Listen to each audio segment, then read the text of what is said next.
Welcome to Neo Academia, where you'll hear real conversations with trailblazing thinkers outside the ivory tower. I'm your host, Natasha Mott, and today my guest, Jason Snyder, and I were literally outside tending gardens and whatnot before we recorded this. I asked Jason to come on because he's a co-founder of the Doomer Optimism movement and a faculty member in the Department of Sustainable Development at Appalachian State. So we talked about the concept of Doomer Optimism, which would include the future of practical skills, education, and what it means to be in local and cosmolocal communities, especially in light of what a lot of people see as impending doom. Jason had a great perspective on the galaxy brain-like tendencies of intellectual ideas versus small-scale practical implementations that anyone can make. A lot of my conversations on this podcast are theoretical and exploratory, but Jason really inspired me to think practically about what all of this means for everyday life. I'm still trying to figure this out, but maybe we can figure it out together. If you want to leave a comment, I would love that. If you want to like, subscribe, upgrade, all that stuff is awesome. But ultimately, thank you for being here. I couldn't do this without you. I mean, I could, but I just wouldn't. I also couldn't do this without support from Big Nerve. You know, that idea tournament game for innovative thinkers that I keep talking about? I've been working with Big Nerve for a while now to develop a community of innovative, creative thinkers, and their goal is simple. They want to recognize and fund creative thinkers. They're trying to create an entire new profession of innovation, where catalysts like me could ask interesting and engaging questions, and innovators like you can answer them. There are many different ways to play. You can ask questions, answer them, rate answers, mentor answers. All of this earns you points. At the end of the month, these idea tournaments pay out to the top 30 participants, and everybody gains some more experience points and gets known for their expertise. This game is meant to elevate creative thinkers and their ideas. To join my team, you'll have to click on the Big Nerve question in the Theory Gang newsletter, where each episode I'll design a special question relevant to the guest and discussion. All right, here's the episode. Now don't forget to listen all the way to the end for the question.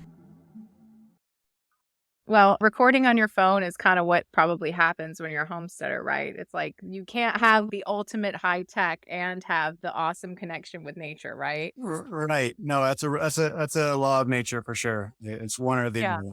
Yes. Yeah. Sacrifice something. You know, I was thinking about, it's hot as hell. We're relatively close, like in our bioregion, right? Yeah. So I lived in Florida for a while when I was growing up, and it was hell. But this is a different kind of hell. This like Appalachian, like humid hell. Yeah. You're not from here, right? No, not originally. Honestly, I don't mind it very much. I mean, it's very humid, but the high last year, and it was an incredibly hot year, was about 90. So far, it hasn't gone above 80. I can kind of manage that. And I come from New Mexico for the most part, which was very dry, hotter, but very, very dry. And then I've been to a few places, but before this, I was in Michigan. And Michigan summers and winters are hell. So I'm not complaining about Appalachian weather. I think it's pretty mild, to be honest. Okay, wait. We have a different experience because it's like 93 today. So we have a different experience. You must be out Yeah. in a better part. Well, I won't make that judgment, but we are at like 2,300 feet or so in Western North Carolina. So, I mean, we have pretty good elevation, which definitely helps. Like on the weather maps, so the heat maps that are being passed around social media right now, like we're in that tiny little green strip where it's still mild. Like if you go, probably 50 miles one way or 50 miles the other way, we're out of that green strip, but we're in the, in the nice zone. Okay. Fortunately. So we're definitely not, there's like microclimates within these regions, especially when you involve mountains. So we're definitely not in the same place. Yeah. Middle Tennessee is special for a number of reasons, but I like this. This is where our conversation first naturally goes, because I think this is kind of what Doomer Optimism seems to be about, is kind of relating on some kind of level. Whereas I think the weather previously, I would have thought, how boring. We're going to talk about the weather. Yeah. But at the same time, it gives us a lot of information about each other. Whereas, I agree. We're both farming. Like you posted your tunnel. I guess you're doing pole beans on your tunnel. Yeah. And I have a couple. So the one I sent was my cucumbers and my watermelon. But it definitely, like, gives me a little bit more information about you, kind of knowing what your weather's like. So Right. it's kind of cool. Yeah. Well, I think it is a good topic of conversation. I don't think the weather is trivial at all. And a big part of what we focus on is how the sense of place really helps to shape your cognition, how you think about the world. And I think if we just live on social media, a lot of that stuff often gets flattened and we disagree with somebody or we don't like someone's take, but they're projecting out or they're putting something out from a very different context. Right. And I think understanding that embodied context is really important to understanding someone. So I agree. Well, that's the embodied cognition Mhm. aspect as well that we could get into, because I think I was living in a different world up until COVID hit. I think I was living very much in my head. Mhm. I got out and did stuff, but something about COVID made us all connect with our physical reality. And I found you from a tweet you posted, I think, where it said something like, I think it's fine for you to be an intellectual, but y'all need to get out and do some manual labor as a secondary requirement or even a Yeah. primary requirement, something like that. And I was like, this guy, we're on the same wavelength, Mhm. because I used to be totally up here. And now I'm like, okay, no, I need to be in my body Yeah. to enhance what's going on in my mind.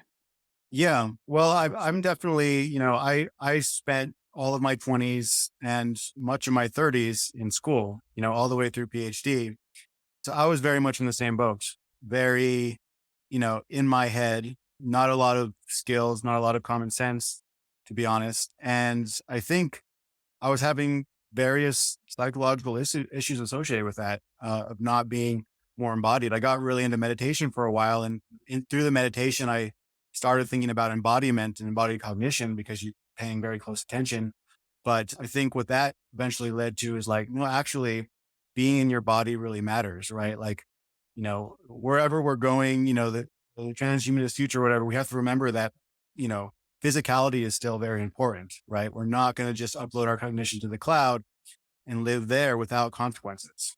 So that tweet was really just kind of telling myself in a way that like, yeah, you were kind of a basket case until you got a shovel and started digging in the ground. Right. And you just kind of start learning some real tangible skills. So, you know, That sounds crazy though. It sounds crazy to think that you have to get a shovel to be able to think clearly, but it's so fucking true. Mhm. I mean, you need to be present. I think detachment is really important for very difficult psychological cognitive concepts. But without some grounding in reality, Yeah. that detachment, you're gonna float away into outer space. I mean, it's Yeah. what do you do? Yeah. Boy, this is a whole rabbit hole of a topic. Yeah. I mean, I It's think okay. there's two kinds of cognition that I think are important to balance in kind of a reinforcing feedback loop. There's the embodied cognition and then there's the metacognition, right? And so when you're saying detachment, I think of this metacognition, which is also important. In meditation and mindfulness meditation, it's all about kind of detaching a little bit and note enough that you can notice your moment to moment experience without being kind of driven by it, or without it kind of immediately dictating your next set of behaviors. And so that metacognition is also very important, but there needs to be something that you can observe that is really attached to biophysical realities, right? And that's a big part of why I'm focused on these days in Doomer Optimism is like, what about our energy? What about our food? What about all of the ecological collapse that we're seeing? What about climate change? All of these things are very core kind of biophysical realities, our life support systems that, many of us, myself included, have taken for granted for so long. It shows up. We trust in our supply chains that it'll get us what we need when we need it. What if that's not always going to be the case? Or what if it's going to be much harder to get things because we are undermining, many of our life support systems? And that's a whole conversation that we could talk about. But yeah. And so for me, it was like the spiritual, mental connected with like my, newfound appreciation for the biophysical challenges that we have as society. And then that all kind of came together what I'm doing now.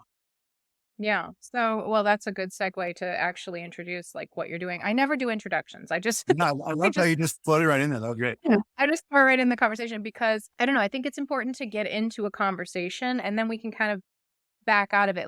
And it's more for me and the guest. Yeah. I guess it's for the listener as well, because I want them to feel like they just walked into our conversation. Like we kind of know each other a little bit, like teeny bit, and then they kind of walk in. It's like we're all meeting for the first time, and kind of this is how you get to know people. Yeah. So I found you on Twitter, and I saw you have this. You're gonna have to explain exactly what it is, but I saw you have this kind of collective called Doomer Optimism, and that the phrase makes sense to me. It's like, okay, shit's about to hit the fan, but like it'll be okay, or we have to try and think of it as being okay. Mhm. So I know it's a podcast series, Mhm. but what else are you doing with this? Well, it's mainly a podcast series and it's a collective because we try and encourage as many people to take ownership as possible. So we've had, I think I counted it the other day, we've had about 30 different hosts or co-hosts, and about half of those have hosted more than once. Right. And so we have this thing where, especially once we've interviewed somebody, we all seem to be vibing, then they also can host and have their own conversations that they're interested in. And so that's one part that I'm really excited about with the podcast. I mean, the next step is, it's kind of, there's a core irony to the whole project, and that we're talking about getting back to the tangible things of life, is a big theme, not the only theme, but it's a big theme, but we're doing it over the internet, right? We're creating more internet content, right? So this is like the ultimate irony. And so the way I kind of bridge that gap in my mind is that I use this term cosmolocalism, which is basically, we need to try and find the best of both worlds, right? We need to find the best of, rediscovering community, having a better sense of where our food comes from, where our water comes from, all of these things. But we also, this ability for me and you to talk to each other over a certain distance, or to me to talk to somebody in Brazil and share experiences, I think is really valuable. And it's also a core part of what we're going to need as quote unquote humanity to kind of make this next evolutionary step in order not to destroy ourselves. So the cosmolocalism part, so part of it is like building out a network. Network is like people I connect with that I'm not physically living with, but it's also trying to build community and using the network to build community. So we've had like some various meetups of people who have either traveled to visit each other or have found each other through the network. So one of my best friends lives an hour away. He found us through the podcast, and he's now one of our biggest hosts. But we help each other out on a lot of projects. He has a kind of a farmstead. He's selling at the farmer's market now. We help each other out there with various things. So that's an example of where the network has helped build community. Last year, we had a number of just kind of workshops or gatherings, not as many as we would like. We were hoping to have like several. And I think there were like 2 or 3, if you count our little piddly one where people showed up, where people just basically got together, processed chickens, or, did whatever they're going to do, usually kind of farm stuff. So that's another thing. We also have like a book club. So we've had several groups like studying Wendell Berry's latest book. So, so that's the stuff like that, I guess, is like build out the network, have good conversations, try and meet up in person, and try and intellectually engage with each other as well as physically engage with each other. Yeah. Yeah. So one of my longtime followers, listeners, tried to get me introduced to a group in Tennessee, kind of like this. And maybe you might be interested. I'm sure he's going to listen to this and be like, oh, I told you about that. It's kind of like a bunch of homesteaders. It's people who tried it. Like you said, they had an event where they processed chickens. I wonder if you were even at that event. Maybe that was, I wonder. I have not. okay. It's a pretty large event in Tennessee. But what I've found here is that there is a very distinct divide between left and right politically. So and it does not seem to matter so much when it comes to this level of involvement. So I'll give you an example. So like my friend who sent me that is very right leaning, very religious, has a fuck ton of kids, and lives by, I think, religious values and this kind of thing. Mhm. But we kind of agree on some similar things, like, raise your kids and, grow your food, and maybe don't be connected to the internet all the time. But I consider myself pretty left leaning. Mhm. So this is a dichotomy. But then again, I live in a neighborhood which is kind of rural. We're in unincorporated. It's kind of rural. Half of us have an HOA, half of us don't. But I have almost an acre. And I posted up to my Facebook group in my neighborhood saying, I'm thinking about getting some chickens. Who'd be interested? And these bougie motherfuckers freaked out. So these are like the middle of the road neolibs. I'm like, why do you live in unincorporated if you don't want to have chickens? They're dirty. They bring animals. We live next to a forest preserve. So what I'm trying to say is like out here, there's us type people who are down with this type of living. And we're left and we're right. But then there's this middle neoconservative, neoliberal. It's on both sides in the center kind of. Yeah. That they hate it for some reason. They're scared of it. They think it's crazy to do this. Right. What is that? Yeah. Well, I've definitely noticed these dynamics. And I have to say that, I think I've gone through many phases in my life, but the last major phase was, when I was being trained as an applied economist, as a technocrat, my views were probably more in the neoliberal camp. That switched quite a bit. I'd say the common theme is that basically, counter to neoliberal and neoconservative kind of sensibility. Now, that said, so counter to those sensibilities, also trying to connect over these practical things. But as you mentioned, these other cultural tensions do inevitably arise, and they certainly have in Doomer Optimism. So what we've tried to do, we have some boundaries where it's like, okay, no white supremacists or neo-Nazis, none of that bullshit. If you're like a Leninist or a Maoist and you're, trying to come in with the state to like dispossess everybody, none of that bullshit either. Right. So it's like chop off these kind of extreme ends. Then with that, the idea that I've kind of come to is there's a lot of fighting in Doomer Optimism, especially on Twitter. And people notice that there seems to be a lot of drama all the time. Podcast is very different. The podcast is usually, because we have so many hosts, there are hosts that are more kind of conservative leaning and hosts that are more left leaning, you can say. And the conversations are usually very civil. I myself am pretty left leaning according to a lot of criteria. But at the same time, I see if we're going to evolve as societies, we're going to have to figure out how to get along with each other. And so some parts of the contemporary left, I'm a little bit annoyed by, like some of the purity spiraling stuff and everybody who is slightly conservative is a Nazi or something. Like, I just don't jive with that. I try to understand other points of view. And I think most of the kind of the core people have that sense as well. But there is definitely battles over cultural issues, and it does get kind of feisty at times. We have managed to kind of keep it together. There was recently this thing where some people were more like reactionary Catholic, or like, there's like our way or the only way is the only way. We basically had to turn our backs on them and say, look, one of the core principles here is that it has to be a pluralistic movement, right? Religious people and religion is perfectly fine to have as part of the movement. We have lots of religious people involved. We have lots of conversations about religion on the podcast, but there can't be like a religious test or something like that, or an anti-religious test or something like that, right? So I think trying to hold it together as a pluralistic movement where, okay, like not everybody has to get along. Another analogy I like is, at first we were trying to be a big tent movement, and now we're saying, no, let's think of it more like a campground where people can get together, visit each other's tents, but each tent can kind of be doing their own thing, right? Like the libs and the conservatives don't always have to hang out with each other, right? They just might know each other. So they could just hang out in their own places. But as long as there's kind of like this minimum viable pluralism associated with being part of DO, then hopefully it can work. Minimum viable pluralism. I like it.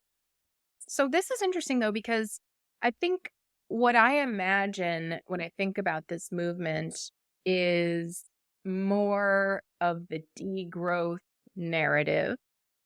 But I find so much irony in this, because if you look at these, what people are calling kind of the alt-right or the trad people, Ted K passed away recently, and I've done a lot with Ted K. Like my most popular YouTube video is me reading the Unabomber Manifesto. And I did a lot to like look at his philosophy. Ultimately, I find it to be horribly flawed. But a lot of people now like look at me as like the Ted K girl, like, oh, you're into anarcho-primitivism. And I'm like, no, I'm not. But I think that the right is kind of on that vibe, and the left is a little bit on that vibe, and they don't even realize it. But the common thread is that we find where we're at to be incredibly dystopian. It's techno-fascist and dystopian, and we don't want it. Yeah. But what I've been hearing from the left, because they believe in this collectivist perspective, is that we need this kind of top-down degrowth platform, Yeah. and then hopefully also grassroots, so it kind of meets somewhere in the middle. And I'm pretty sure my right-leaning followers, when they hear the word degrowth, are gonna shit bricks. They're gonna be like, "What? Yeah. That's stupid." Yeah. So what do we do here with this dichotomy? Yeah. So it's interesting. A lot of people associated with DO are kind of, you can say, more on the Luddite side. Although I prefer to say appropriate technology, having discernment about which technology you want to take on, which is not necessary or just purely conspicuous consumption oriented. But we do also have people who are like big into nuclear, want to go to Mars. We do have more, let's just say, tech enabled perspectives in DO as well. And we have those conversations on the podcast going back and forth. In terms of like the degrowth stuff, yeah, we've had a lot of conversations about it. We generally don't use the term degrowth because we do associate it with a more of a top-down technocratic point of view. And that's definitely something that most of us kind of reject. For me, I mean, the core kind of, one of the core factors is scale, right? Like what scale are you doing? So if I'm saying I'm more left, which is generally more collectivist, to me, that's like at a community scale, right? Where like you have a commons, you might have workers cooperatives, like that all sounds great to me, right? But having kind of a top-down statist approach, I understand why people say that's necessary because it's such an emergency that this is the only way to do it. But I just think that it's going to go terribly wrong. And a lot of people are not going to go along with it. And so for me, like, it's more about, there's a John Michael Greer quote, collapse now and avoid the rush, right? Which is basically by trying to find more tangible meaning in your life, by growing some of your own food, in some ways, you're necessarily going to be less efficient in the pure kind of economic sense where you're ignoring all the externalities. You're ignoring a lot of things, but it's less efficient. And so in a way, there's kind of an implicit degrowth happening there by promoting kind of a more localist or cosmolocal sensibility. If you're producing more of your own stuff, you're probably going to waste less, right? Because you see the real value of things because you put in sweat equity into it. So you'll probably be less wasteful. You'll be less consumeristic. And so I think that we do recognize that at least degrowth as defined as a decrease in material throughput in a linear economy, extraction, throughput, and waste, right? You have this linear thing. And It's on a smaller scale, though. Kind of the smaller scale of that you're hoping will like, transcend and affect the larger scale.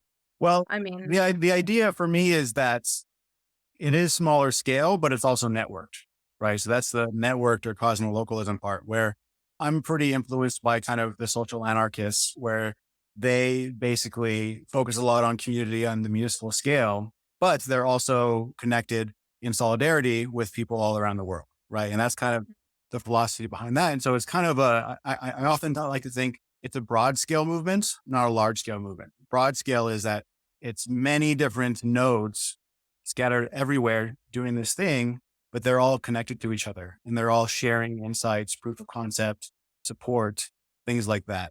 And so I guess for me, we do need degrowth in the definition of less material, throughput in linear economy, but it has to be a grassroots movement.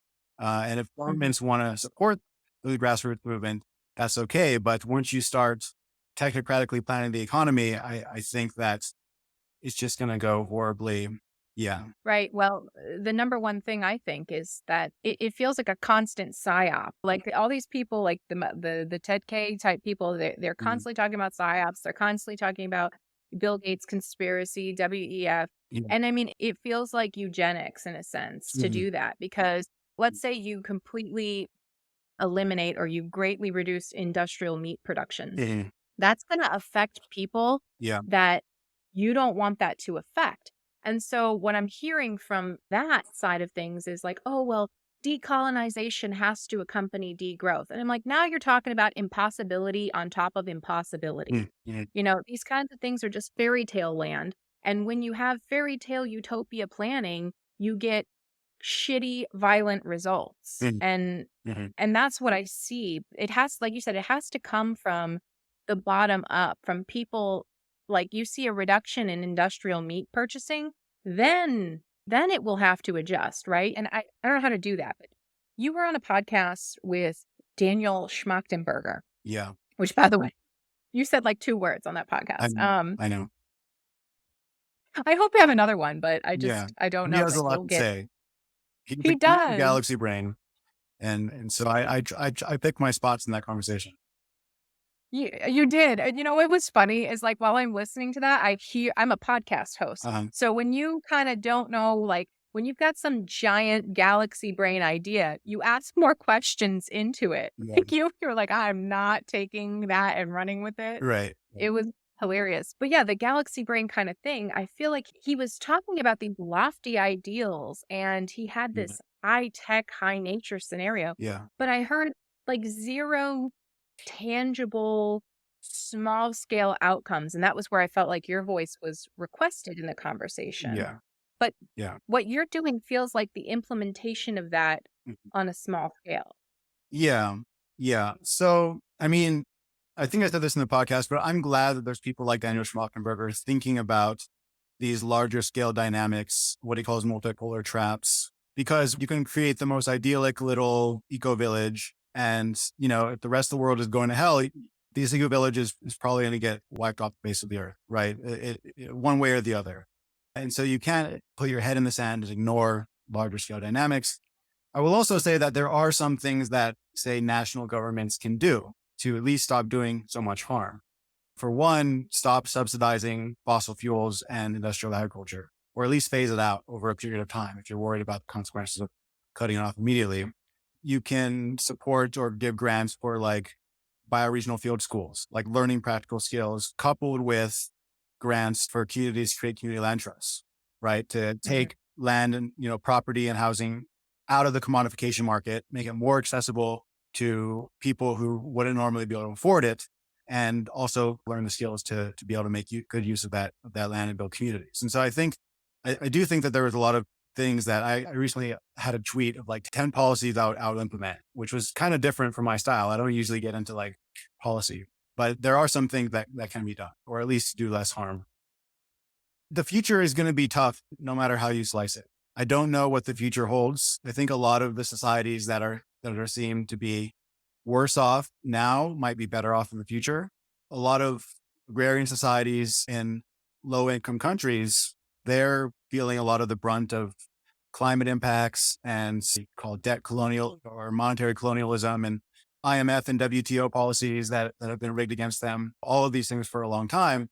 And yet they're still surviving, right? They're resilient. Like, give me an example Yeah. of that. Like, Mhm. it sounds like you have one on the tip of your tongue, maybe. Well, I mean, the one that always comes to mind, I think a very prominent example is the Zapatistas. Not familiar. Okay, southern Mexico, these are indigenous Mayan people. They've been kind of a coherent group for, as Zapatistas for, at least since the early 20th century. In 1994, I think 1994, NAFTA passes. They see this as an existential threat to their way of life because it would basically allow large corporations to come in, buy up their lands that, they held in common in commons kind of framework. It would also allow like GMOs to come in and basically infiltrate their genetic varieties of corn, right? This is the cradle of corn in the whole world, greatest genetic diversity of corn. GMOs get in there and start mixing with these varieties, then the companies can basically take intellectual property claims on it and basically take away their food sovereignty, right? So this is an example where the Zapatistas, they fought back. They rose up in a militant uprising and they won their rights to basically a third of the state of Chiapas, which basically belongs to them, where they can practice their traditional ways. Now, there's constant tension, right? I don't think the Mexican government still is very happy about this situation. And of course, it's not necessarily stable situation. It has to continually be fought for. But this is an example where you basically have a society that have kept their traditional ways that have been very resilient, very low carbon footprint, eco footprint, whatever, degrowth society, you could say, and have a lot to teach the rest of us, right? Even people say in Appalachia, who are also trying to create their own kind of sovereign economic and political systems, or say at a bioregional scale. I really like thinking in terms of bioregions. I think that there's a lot to learn from examples like that. But what example were you going to give?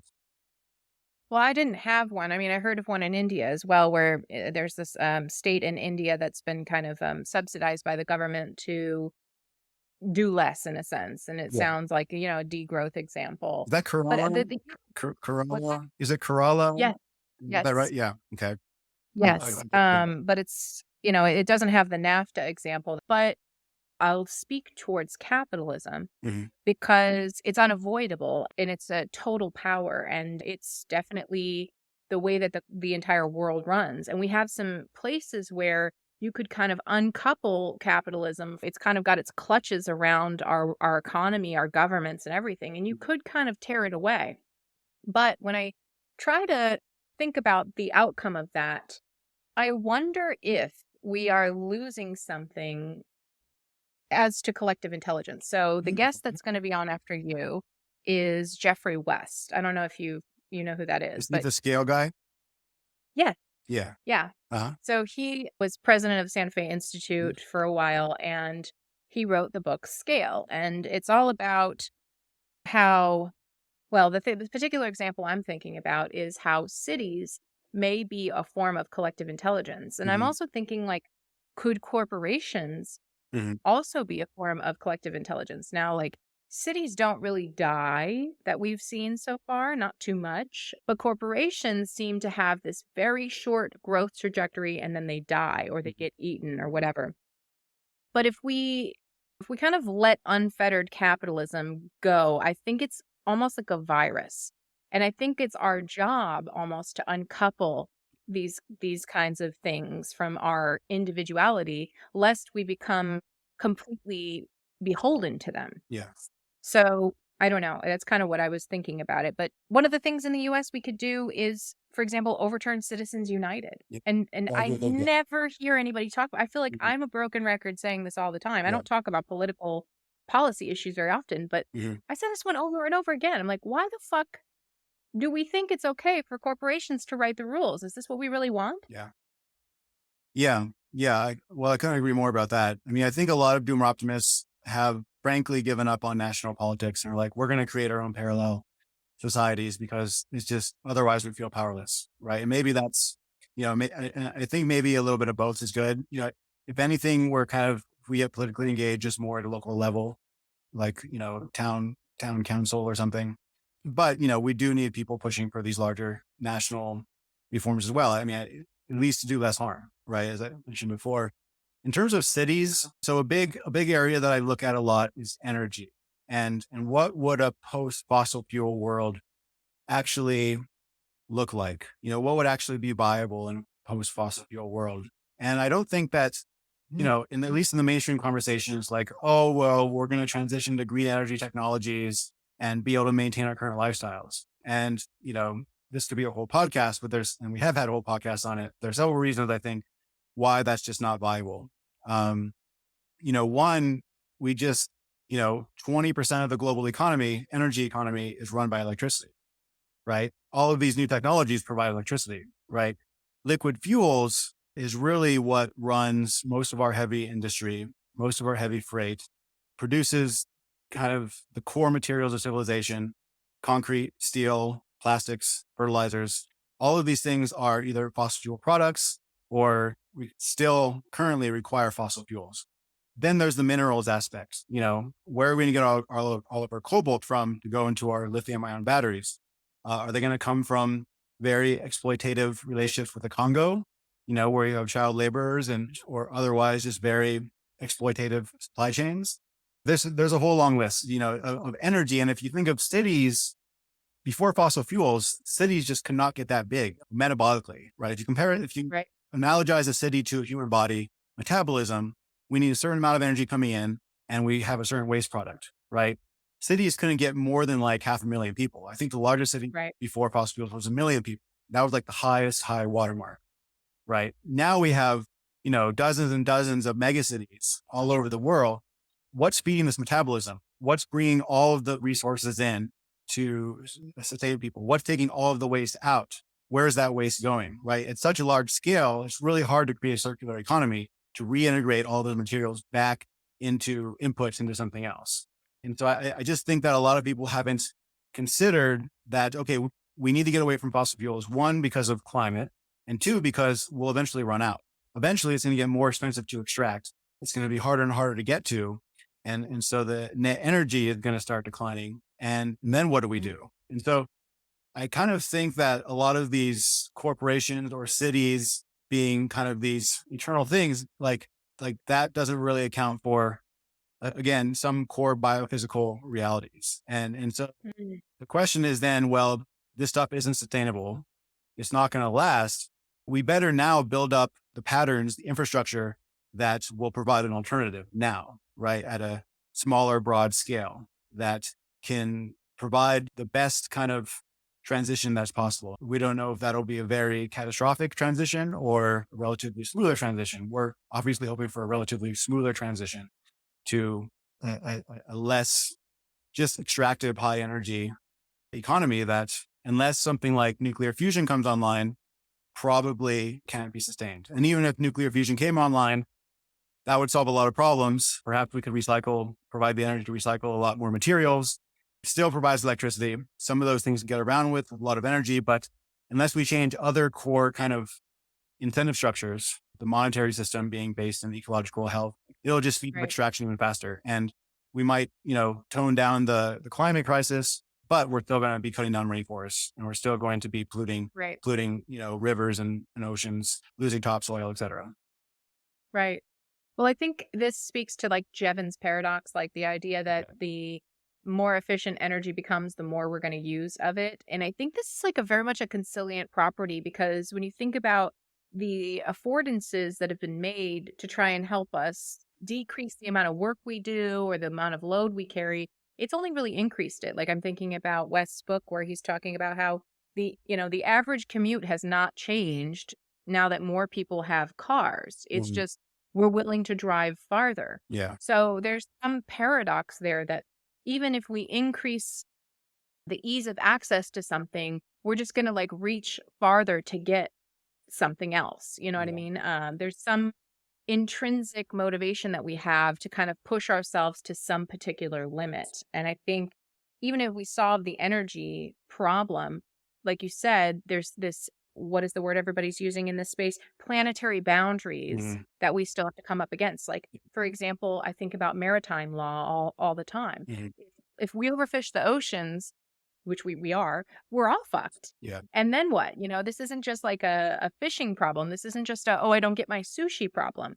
This is a we all die problem. And I think the biggest problem with like degrowth and even most of the climate change narrative, the Gretas of the world, all of this is that real people see through the theatrics and the facade Mhm. and they go, this is bullshit. And it's actually hurting the real problem. Mhm. And that's what I appreciate about what you're doing. I'm like, this feels like a like tangible, real solutions. Maybe it's a little small scale, maybe it is even a little bit naive.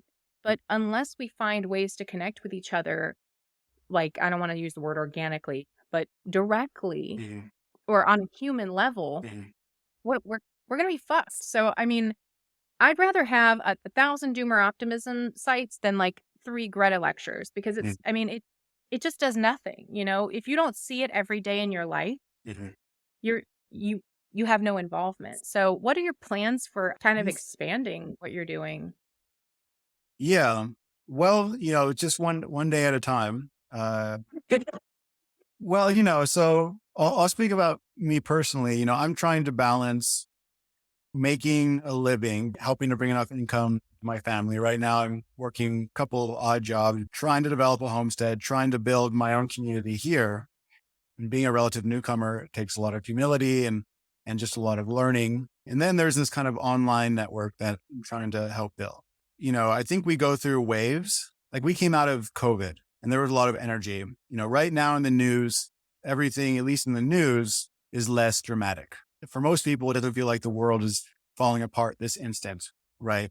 And so this is a time for us where I feel like, okay, we have our vision, we have our theory of change, how things work. And so let's just slowly build out this network and build out our communities. And so just trying to reach people from different walks of life. The last couple podcasts that I've hosted, one was a community organizer in Oakland. Another one was a fellow Appalachian who's from here. Right. And so I'm just trying to like build these networks because I think that when the next shocks to the system come, and I think they inevitably will come, then we're in a good position to be helpful, right? When people start saying, oh my gosh, the mainstream status quo is not as stable as I thought, it's more fragile. Who's thinking about this? Well, there's several groups, including us, that have been thinking about this for quite a while, and have been steadfast in thinking about it and thinking through all the various scenarios and developing the skills to live a different way. So I think probably, right now we're kind of just slowly reaching out, growing. I think that in the future, as again, more difficult circumstances beset us all, then there will be just more impetus to like, okay, well, what are you going to do about it now? Like, do we need to grow? What do we need to do? Right. So I don't know if that answers your question. We're kind of in a, like, let's all take a breath right now. Yeah. Let's just slowly do our thing. Let's enjoy this period of relative calm while keeping our eye on the goals. Yeah. No, I can appreciate that. And I think the danger even of my question is the optimization mindset, we need to fix this now. And the problem is not necessarily facing us. And I think when we try to plan too far ahead, we miss the mark. Yeah. And so it sucks to be reactionary, but sometimes good things come out of reactionary tendencies. And as long as the next thing isn't so catastrophic that it wipes everything away, this is how we proceed through trial and error. Yeah. And, this isn't my normal podcast. Like, I don't think I've had an episode of Neo Academia where I've been talking mostly about politics or economics, really. Or, I mean, we haven't gotten into the permaculture aspect yet. But I guess what most of the people would expect from me is to talk about education. Am I correct in... Are you a professor? Do you teach at a university? So I followed my wife here. She has a tenure track position in a department called Sustainable Development. I'm currently teaching as an adjunct there. We're in a small college town. We don't want to leave because we love it here so much. But, I'm still so I'm at the margins, right? I teach my classes. I have very, I think, rich conversations with students. And I also work landscaping on the side, basically as a laborer. Help make ends meet. Okay. So yeah, you can say I'm a part of academia, but very marginally at the moment. Yeah. Yeah. Okay. I don't know what you teach there, but I mean, thinking about everything that you're learning and doing in terms of community development and literal sustainability, how could you imagine being able to teach these kinds of things in a neo-academic setting? Or like, if you could redesign academia or higher learning, adult education. Yeah. Do you have any thoughts about how you would do it? Yeah, I've thought. So one, the co-founder, so it was me and Ashley Colby at Rhizoma School on Twitter. She actually runs basically this kind of alt education. Her and her husband live in Uruguay. They have US students come out basically and get taught by like local tradesmen and farmers who are into like sustainable kind of building and sustainable ag and things like that. And she's also run classes. It's kind of associated with Doomer Optimism, but it's her own thing online, which I've guest lectured in, where basically, 20 people are interested in a topic and she brings in a lot of, really knowledgeable people as teachers, and it's really informal thing. Right. And it's, it's paid, everything, it's affordable. And so that's pretty interesting. I mean, my dream is to basically help evolve App State, where I'm teaching now, into more of a bioregional field school. There's people who I take inspiration from this. There's one guy, Joe Brewer, at Cognitive Policy, where he's basically building something like this in Barichara, Colombia, and he's trying to build more. He's part of like the bioregionalist movement, you can say. But I'd love to be part of a teaching institution that, one, just taught a lot more practical skills, especially with, living sustainably. So again, natural building, learning how to fix things. How do you, manage water systems, food production, of course, various things like that, and do it kind of embedded in a bioregional context. Like, what is the watershed, right? How do these different villages or towns within the watershed, how can they cooperate together to produce better outcomes for all? That kind of thing. That's kind of a dream of mine, right? Like a long-term vision to do that here. I think that would need to be coupled with some kind of community land trust movement. I recently just interviewed someone on the podcast who created an organization trying to address this issue of how do we make land more accessible in places, right? So Mm.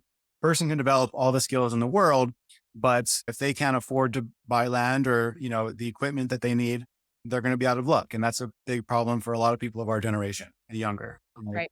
And so how do we teach people the right skills? And then where do they go after that? How can they make a livelihood for themselves in this kind of new kind of economy that we're thinking about, ecological economy?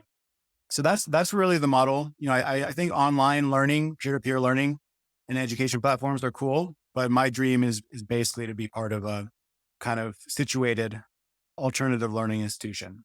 And, Okay. right now in our departments, so I'm also teaching sustainable development. Our departments is very aligned in terms of values as me. We might have slightly different theories of change, but are mostly aligned. And, this is something that I feel like as we move forward, they could be a leader. This department itself could be a leader within the university and pushing for at least more and more resources going towards this kind of education. Okay.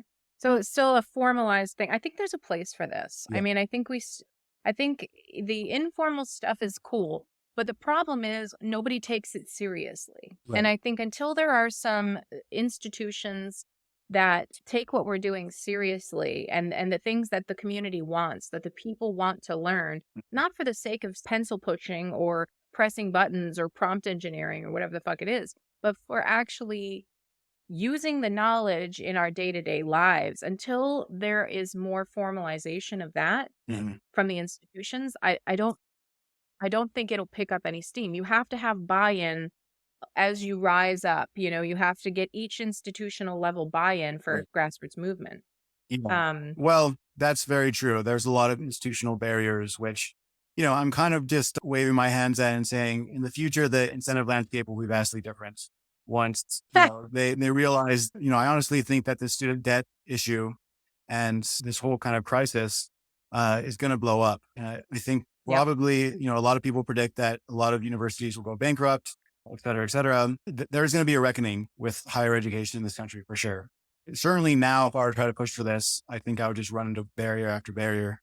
But it's also part of, my longer term theory of change is that the people who are actually proposing solutions that accord with real biophysical realities at some point are going to get a little bit more momentum. That's my hope, right? That's the optimism What makes part. you think that? I mean, well, because of the idea that we're going to hit some crisis and we're going to be able to take that speed. Yeah. Or maybe people in this community start demanding these alternative kinds of educational opportunities. They see the writing on the wall that many universities are going bankrupt. This is a way to, at least as an institution, still remain relevant, even if it has to reform significantly. Yeah. So I think ideally it would come from demand from the ground up, right? From people realizing that things need to change, that what we need to learn is very different than what's being taught right now. And that demand comes from kind of a popular movement. That's the ideal. Yeah, I think that coupled with collapse is gonna do it, because I moved here from Oregon. I loved Oregon. The problem with Oregon was the Oregonian government, and I feel like Oregon has kind of done a voluntary degrowth situation. Like they have like bottled their own degrowth in a sense, and they've kept it that way, and that's part of some of the problems in Oregon. But out here now, living in Tennessee, I see kind of the opposite problem, where in Oregon, it was kind of like, you don't have to work. Like, did you see they just lifted the 70-year law that you can't pump your own gas in Oregon? Oh, Now you're like, I saw a tweet. It was like they legalized crack before pumping your own gas in Oregon. That's fun. But the opposite is true out here. Like they want you to work your ass off and grind yourself into the ground. Whereas out there, they're like, don't work at all. It's fine. And I think out here, what we're going to see is people not going to university as much because they're realizing I could just go get a laboring job and pay all my bills. I mean, I saw something in my group that was like, hey, I need someone on Facebook or whatever, I need someone to dig a hole. And there was like 15 people who were like, I'll dig a hole. It's like 100 degrees outside. Someone's like, I'll dig a hole. How much? Yeah. Whereas in Oregon, we had a pipe burst.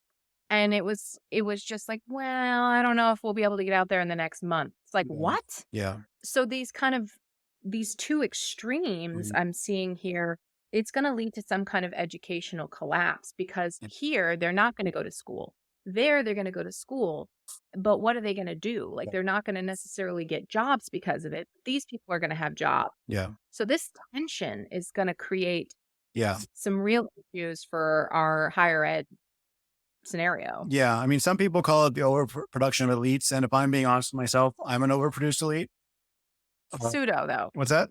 No, I don't think so. I think it's a pseudo production. I've changed my mind on this Yeah. thinking. Like, I thought it's an overproduction of elite, but it's also kind of pseudo elites, because if we were this elite in the sense of like the R1 researchers, and I don't even know if those people are who are actually doing the research now, but we're something else. We're not the same breed as those people, the techno-fascist economists that you went to school with, who are now doing the thing that they set out to do. We're not the same breed.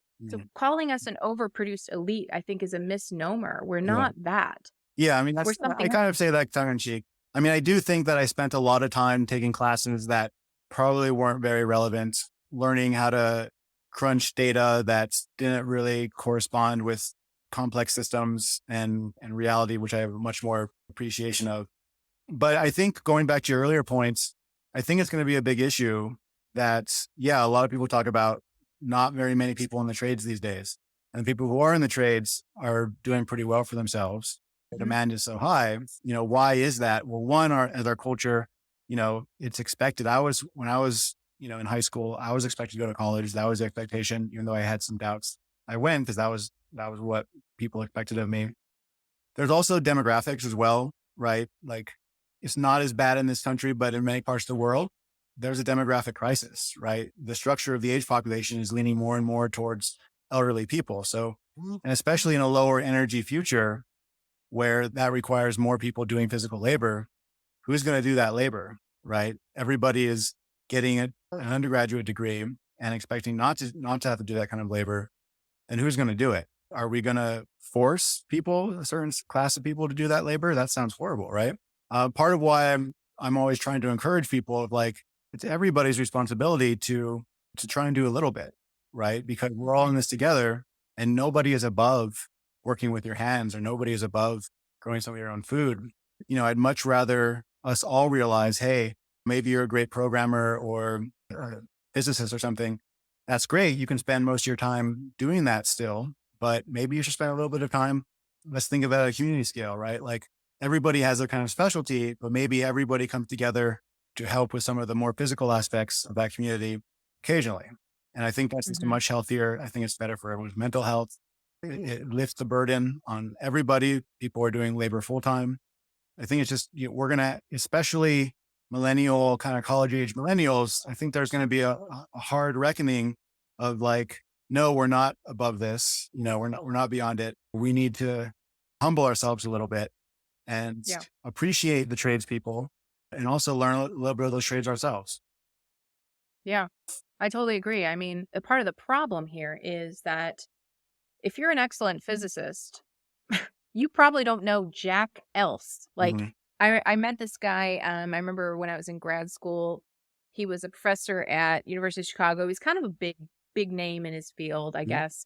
And he came in and gave a lunch seminar, and he was so proud of the fact that he was like, I became a scientist because, as my wife says, I'm not good at anything else. She wants me to go grocery shopping, and I say, oh, I can't go grocery shopping. And to me, this felt like weaponized incompetence, not only against his wife, but against like all of society. Yeah. It's like, I'm not good at anything else. But it's also like you siloed yourself into this very narrow focus to get a job, also because you're probably hyper obsessed with the thing that you're studying.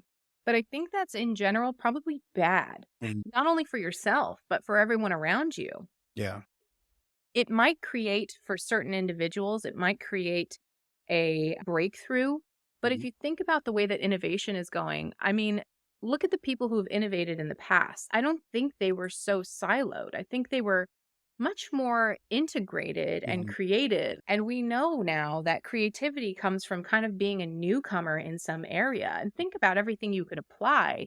Just because you're a physicist doesn't mean you shouldn't try to maybe teach physics to your kids or teach it to someone else, or who knows what else you could do. But people have this very like career oriented view of themselves. This is what I am. This is what I do. And all that's about to shatter if it hasn't already. Yeah, I agree. I mean, if we look at like the kind of the geniuses of say a few hundred years ago, they were like polymaths, right? That Yeah. we hear the stories of like they knew a little bit about every major scientific discipline and integrated them together. Of course, that's impossible today because, there's so much out there. We branched out so much, but yeah, I think, there's always a tension between specialization and generalization. I think as a society, just like we've gone too far in the direction of large scale, we've also gone too far in the direction of specialization. Right. Yeah. It's not either or, it's like some kind of happy, dynamic medium. Absolutely. And yeah, we're just so far out on one end that, yeah, I mean, as long as in society you're able to take all of your basic needs for granted, your food, shelter, water, energy, everything else, waste disposal, everything else, as long as it's running smoothly, then maybe it's okay. You don't worry about it too much. But Until it's any of not. those things come under question, we're gonna have a lot of people who are like, oh shit, what do I do? And hopefully going back to the training part, hopefully at that point, there will be good training institutions that will be ready to, very quickly help them get up to speed. So I'm thinking about like what you're talking about, Appalachian State. The Moral Act was a way to get people funneled into universities around the time of a civil war because they knew they were going to be losing slaves. They were going to have to start paying people and training people to do agriculture. Yeah. And so all these land grants came about and most of the major universities were established because they were like, oh shit, we don't have slaves. We need to reestablish our workforce. And I think much the same could be happening now, where I can see this top-down degrowth stuff actually doing some good if they try to bolster these support systems and these systems of resiliency. That could be some good coming from the top down. So I'm always suspect of these top-down strategies, but I also look for like, how could we glom onto that and kind of make it better for everyone? Right. Yeah. No, I mean, I'm not like categorically opposed to top down, but I always question, is it empowering communities to take matters into their own hands, or is it enforcing an overly scaled, set of expectations that nobody wants to fit into?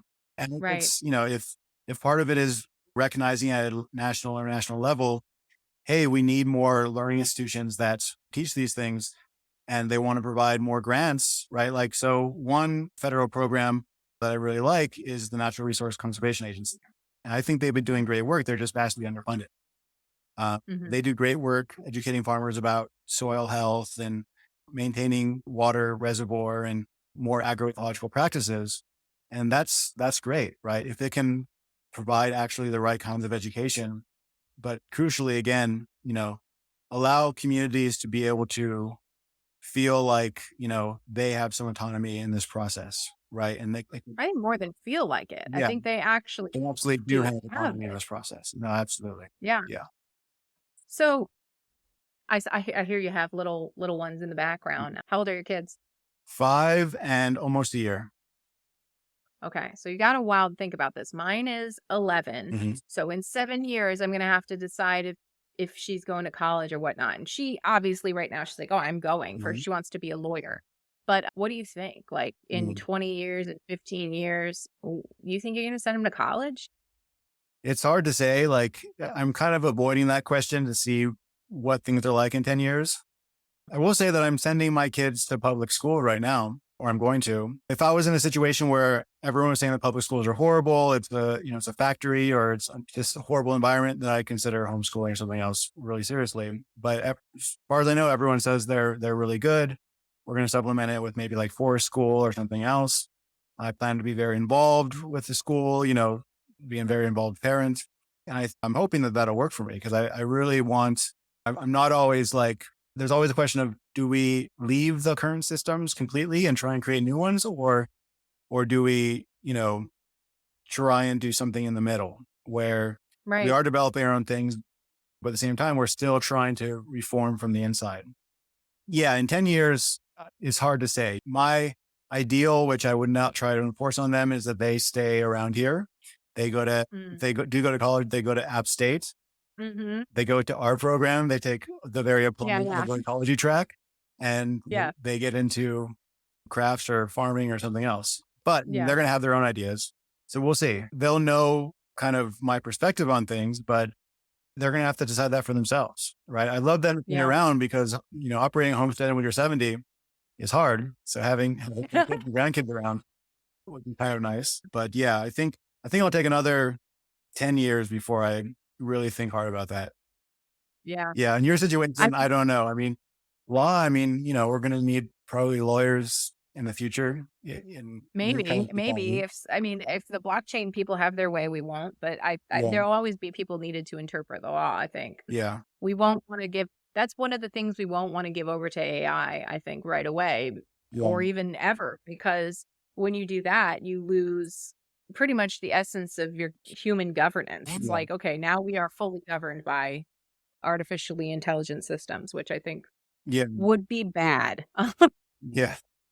Yeah. But that's a whole other wild card that we haven't talked about is AI and how that's going to disrupt everything. But I think it's this looming thing that we know is coming. We know it's there. We don't know exactly where it's going to come in. But I did this entire challenge last season of my other podcast. We submitted a world building application to the Future of Life Institute, and I had a lot of flavors of like Doomer Optimism as well, because the idea was, imagine a world where AI, or artificial general intelligence, as they call it, would be fully implemented for at least 5 years. And it's not a dystopia and everything's good. How did we get there? And they made us do a timeline of events and metrics, and we had to write a story and all this stuff. And one of the things I think AI could really help with is education and helping us to learn what we want to learn didactically. Yeah. So that we can be more social. And I do have this high tech, high nature kind of fantasy about it, because I'm out in my garden listening to a podcast, and that'd be great. It'd be also great if I had an AI assistant that could be like, oh, send this email because I don't want to fucking do that. That'd be great. That kind of stuff. Cool. It's just, the automaton stuff that I don't really want. Right. Right. Yeah. I mean, this could be a whole podcast conversation or a whole series. One of my hopes, I've tweeted a few things about AI, kind of a little bit, ironically, but somewhat seriously as well. Like maybe, we can get the AI to send emails to each other ad infinitum, and we can come back to our real lives and physical, relationships and everything. Wouldn't that be nice? That's kind of whimsical. I think Daniel Schmachtenberger, he talks about kind of just speeding up the arms race, speeding up all of the arms races, multipolar tracks that we're involved with globally, just speeding all those up. That's pretty scary. A lot of the X risks. And then a lot of the white collar work will probably become obsolete. Right. What won't become obsolete? Well, I think biointensive agroecological farming is not going to be taken over by robots anytime soon. For example, hint, as a field engineers. Like my husband owns a staffing company, and he's like, there's these new roles popping up. We call them purple collar jobs, because you have to have, the knowledge and ability to learn this significant programming on this apparatus, and then also the hands-on ability to fix it when it breaks. Yeah. That's going to be a big thing in the next 10 years. Yeah. Yeah. And so I think the more that people can do things that AI couldn't theoretically do in the next 10 or 20 years. What the fantasy about having robots do everything coupled with AI, I think is probably pretty far out. They're just too clumsy still. Yeah. They will be for a while. But yeah. And then there's also the Jevons paradox you mentioned, makes a lot of things more efficient. What are we going to do with all that extra stuff? Finance, energy. It's going to keep expanding the industrial death machine. It's a little concern. All right. Well, this is a big topic, which I don't think we're going to do justice with right now. No, we're absolutely not. But I love to wander into territory that's dangerously deep. But one distinction I think most people forget, and even me just thinking it and saying it to myself, robots are not AI. And I think people think that they're the same thing. Like it's fucking not. Yeah. We suck at robotics right now. Yeah. We're really bad at that. These large language models, they're good at like saying stuff. Yeah. But even that's not full like AI just yet. So we're not there yet. I think we will get there. But the robotics aspect, we're highly evolved. We have a huge cortex to do fine motor movements. So figuring out how to do that is going to Yeah. be a challenge. Right. Well, it goes back to embodied cognition, right? Of like, assuming Full we have circle. all of the materials, metals, energy we need to make all these robots, and they can embody the language models that, they're able to manipulate symbols with to actually do real tasks in the world. I think that's, a pretty deep problem. It's a deep problem Yeah. for us humans, the modern humans, and it's going to be a deep problem for AI empowered robots. Right. I mean, like, look at the way we started this podcast. We could not even fucking figure out how to get the video. Right. Neither one. Yeah. So, I mean, both of us know where we're going, I think, in terms of like how we're going to proceed. But I think there's a lot of people out there that don't know what to do next. And I guess we could just close by, maybe you could give some people some resources if they're interested in the movement and learning sustainability, permaculture, anything about this, what do they do? Yeah. Well, they could, just search for Doomer Optimism podcast, wherever podcasts are delivered. I would recommend if you were to get into it, listen to a sampling of them because many of them are very different and have very different contents, sensibility of the hosts, etc. So listen to a sampling of them. Yeah. I mean, with these other things like permaculture, I would just say Google permaculture and there's a whole bunch of This is the worst.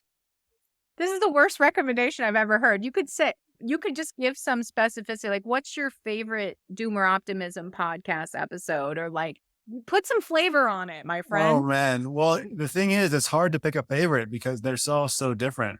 Maybe episode 50, I hosted a panel with Kay Raworth of Donut Economics fame, Nora Bateson, who is Gregory Bateson's daughter, Ecology of Mind fame, and now she runs Warm Data Labs, which are all about, embracing the complexity of our relationships. Joe Brewer, who I mentioned, who's developing these kind of bioregional field school models, and Daniel Christian Wall, who's been a key voice in the bioregional movement for a long time.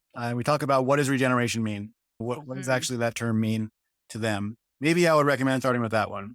That's one that I'm, pretty proud of. It's a little bit abstract. It's not like this is how you build a chicken coop. It's more conceptual, swimming conceptual space. You can Google how to build a chicken coop. What you can't Google is where are people's heads at around this? The people who are running this movement, where are their heads? Yeah. That's, I think that would be a good intro to kind of where, some of my core influences. Awesome. Yeah. Well, thank you so much for this. This was just an absolute pleasure. And how do I get tuned into like meetups and stuff? I want to come out. Well, let's be in touch. We'll be in touch. I really enjoyed this conversation as well. I think we resonate on a lot of stuff and we're not that far away. Yeah. I think I'll be having a chicken processing. I'm getting meat chickens in August. I'm going to be inviting friends to process some chickens and maybe turn into kind of a workshop as well. So I can invite you to that. Maybe I'll come. We'll have to get you on the Doomer Optimism podcast as well. So yeah, we'll be in touch. And that sounds great. Awesome. Thanks for listening. Here is the Big Nerve Challenge question. How could people get involved in building resilient, sustainable systems in their local and cosmolocal communities? If you click the link in this episode, you should be able to join my team on Big Nerve and possibly make some money if you got a great answer. All right, good luck, y'all.